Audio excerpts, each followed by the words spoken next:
ഒറ്റ ദിവസം കൊണ്ട് ലൈഫ് മാറുമോ? അങ്ങനെ ഒരു ദിവസം കൊണ്ട് മാറാനാണെങ്കിൽ എന്ത് എളുപ്പമായിരുന്നല്ലേ, എല്ലാം പെട്ടെന്ന് അങ്ങ് നടക്കുമെങ്കിൽ. ഇല്ല, നമുക്ക് എന്തെങ്കിലും കാര്യങ്ങളൊക്കെ നേടിയെടുക്കണമെങ്കിൽ ഇച്ചിരി കഷ്ടപ്പെടണം അല്ലേ. ആ കഷ്ടപ്പാടാണല്ലോ പറ്റാത്തത്. ഞാൻ പറഞ്ഞു വന്നത്, ഒരുപാട് ബുക്സിലൊക്കെ പറഞ്ഞ് അല്ലെങ്കിൽ നമ്മൾ ഒരുപാട് സ്ഥലത്തൊക്കെ കേട്ടിട്ടുള്ളൊരു കാര്യമാണ് 1% ബെറ്റർ എവരിഡേ റൂൾ എന്ന് പറയുന്നത്. ഈ 1% എന്ന് പറഞ്ഞു കഴിഞ്ഞാൽ നമുക്ക് എന്തെങ്കിലും കാര്യങ്ങളൊക്കെ ചെയ്യാൻ ആഗ്രഹമുണ്ട് അല്ലെ, വലിയ വലിയ കാര്യങ്ങൾ.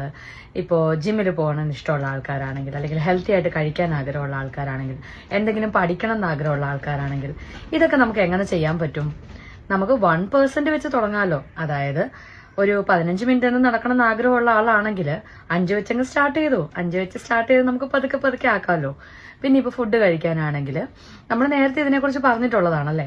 ഇപ്പം എല്ലാ നേരവും ഹെൽത്തി ആയിട്ട് കഴിക്കാൻ പറ്റിയില്ലെങ്കിൽ ഒരു നേരം ഹെൽത്തി ആയിട്ട് കഴിച്ചു തുടങ്ങാം. അപ്പം എല്ലാ ദിവസവും ഒരു ചെറിയ രീതിയിൽ ഒരു 1% നമ്മൾ ഇപ്പോൾ ഉള്ളതിൽ നിന്നും ബെറ്റർ ആവുകയാണെങ്കിൽ 365 ഡേയ്സ്, ഒരു ഇയർ കഴിയുമ്പോഴത്തേനും നമ്മൾ ടോട്ടലി ഒരു പുതിയ ആളായിരിക്കും. എന്തായാലും നമ്മൾ ഇപ്പം ഈ വർഷം തുടങ്ങിയതേ ഉള്ളൂ, 2026 തുടങ്ങിയതേ ഉള്ളൂ. ഈ വർഷം എൻഡിങ്ങിൽ എങ്ങനെയാവും നോക്കിയാലോ, ഇങ്ങനെയൊന്ന് ചെയ്തു നോക്കിയിട്ട്.